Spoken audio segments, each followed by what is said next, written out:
So all I kept hearing this entire weekend was Joker, Joker. What happened to the Joker? The Joker's trash. What the hell was the Joker? Why did I see the Joker? Why did I waste money to go see the Joker? The Joker's boxing.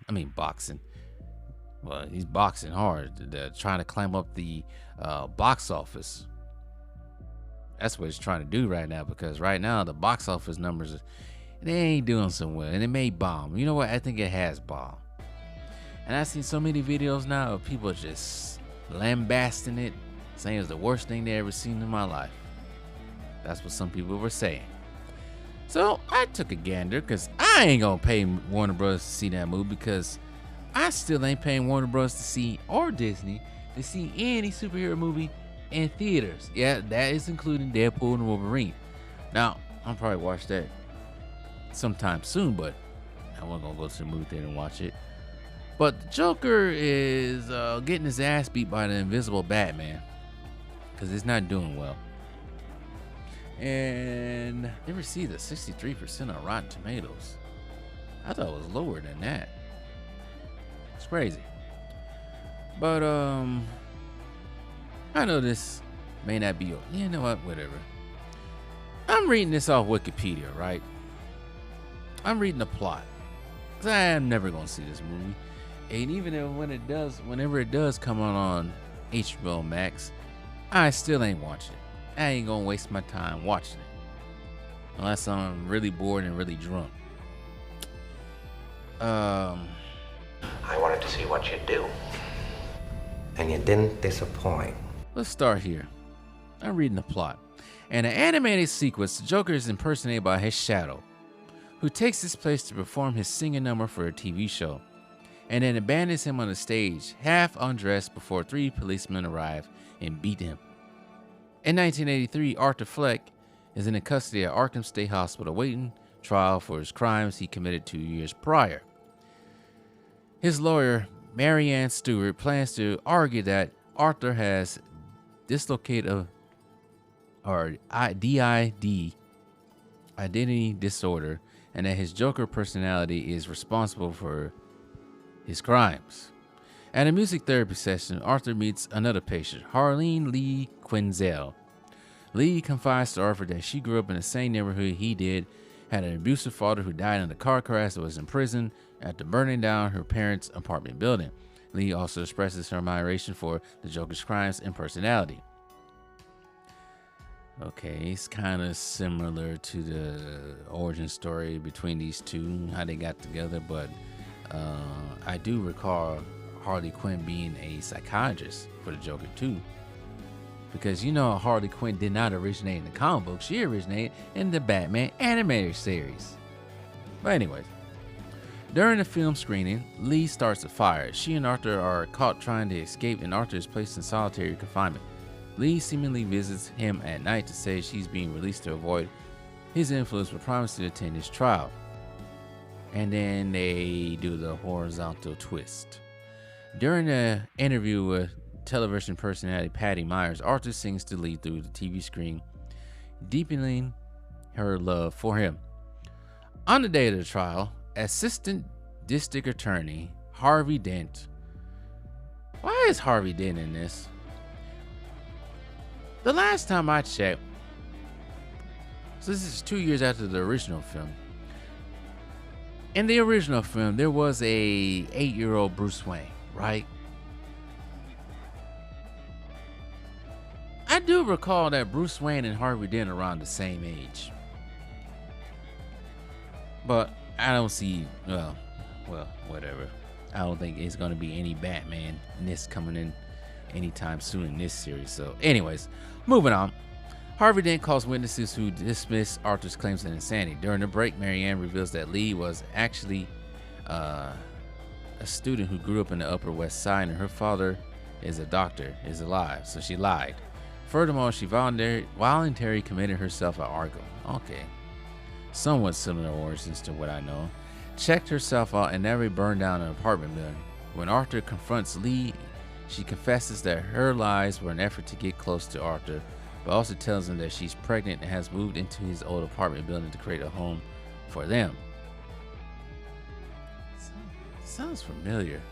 Can't think what comic it's coming from. At a trial the next day, Arthur dismisses Marianne represents himself. Oh boy.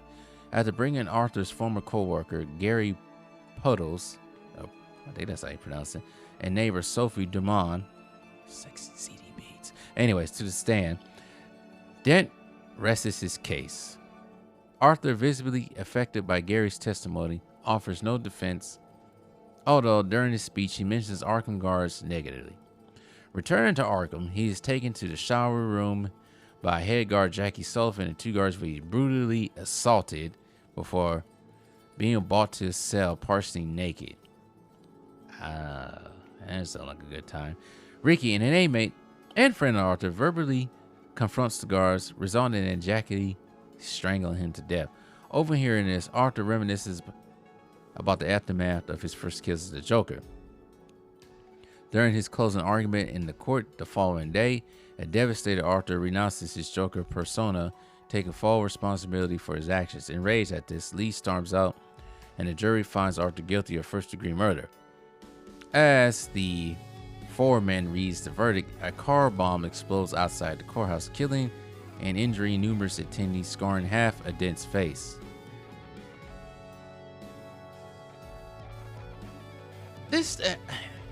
What was the point of this? What was the point of putting...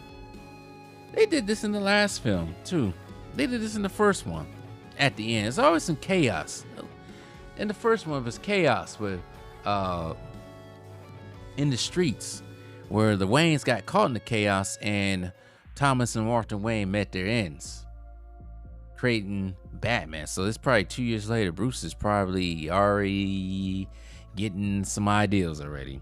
But why did they put Harvey Dent in here and then have his face scarred? And Harvey Dent is probably in his late 30s and 40s. So by the time Bruce Wayne becomes Batman, he'll be an old ass man. It don't make no sense. But anyways, in the chaos, 2 followers help Arthur escape. Arthur wanders through Gotham and encounters Lee outside his old apartment, but she rejects him for renouncing his Joker persona. The police apprehend Arthur and return him to Arkham. The next day, a young patient approaches Arthur and begins to tell him a joke before repeatedly stabbing Arthur in the abdomen. As Arthur bleeds to death, the patient is seen laughing hysterically. The end. This movie sounds terrible, and it's a musical and a romance movie too. This town needs an enema. I don't even need to see this movie to tell how bad it is. Just reading it sounds bad. It's just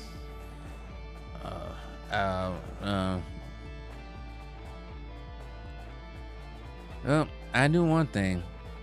Similar to the first film, they always got to put another Batman character in it. The first film was they had Bruce Wayne, Thomas Wayne, and this one has Harvey Dent in it / Two-Face.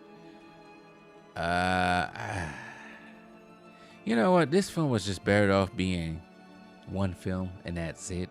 The first film was fine. I saw no need for a second film. And also, why would you make this a musical? Some of the greatest stories of Batman, especially when it comes to Harley Quinn and Joker, are when Harley Quinn and Joker are just completely creating chaos, and then Batman has to swoop in and save the day, stop this chaos. They really they didn't miss a layup. No, they didn't miss a dunk either. No, they airballed a layup with this one. They really did. I don't know what they was thinking with this.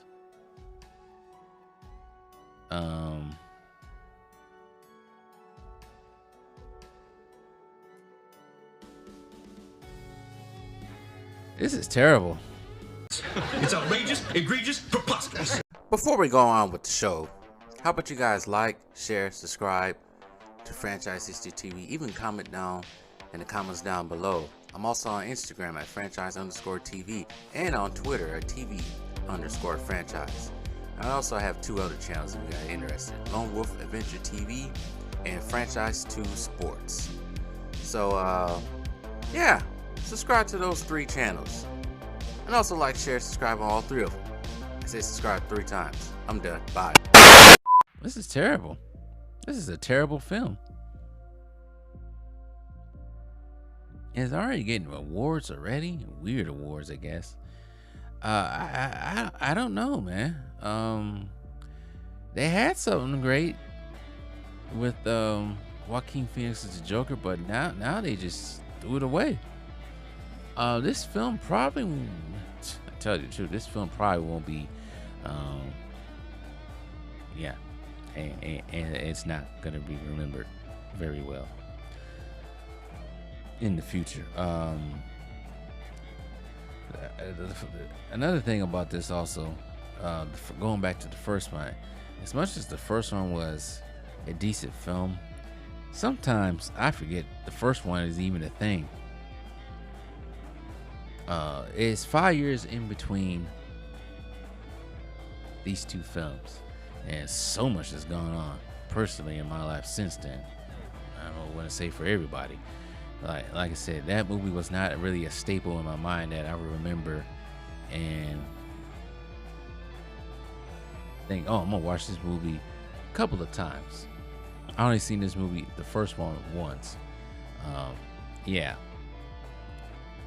The first one was the flash in the pan, and they thought they can do it again.